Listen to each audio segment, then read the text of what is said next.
Right, so in this problem we're considering an acceleration problem. So let's highlight some of the information that we're given. We're given a statement for the acceleration of a spacecraft after its engines were fired. So the context of this is that the spacecraft was already moving. In fact, we're told in A that the speed was 10 meters per second at the moment the engines were fired.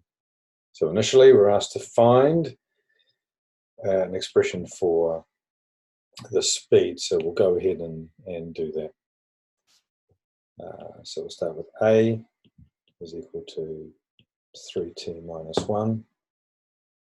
Remember we've got S, V, A, and we're moving from V to S. No, we're not. We're moving from A to V, which means we are anti-differentiating. So we're going the other way, then we would differentiate, but we're anti-differentiating or integrating, as it's sometimes called. So let's do that. So the statement for V then becomes 3t squared, add 1 to the power, divide by the power, minus t plus c.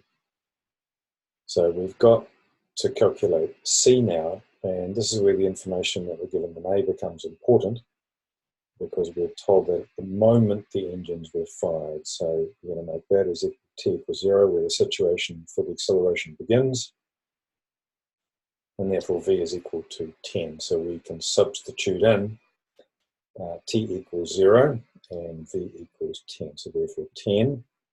Now 0 squared times all of that is just 0, minus 0, plus c. So c therefore is equal to 10.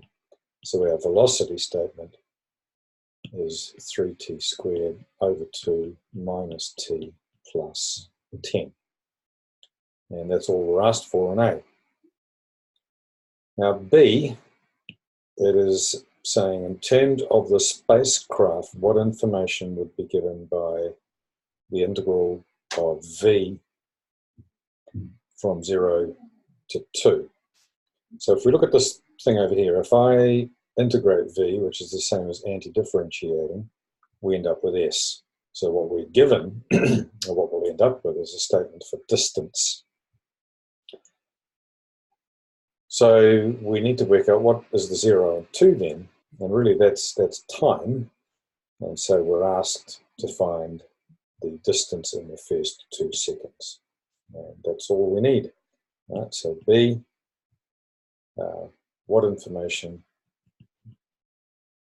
distance travelled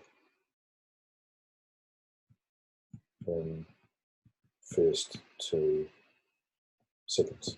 And we're done.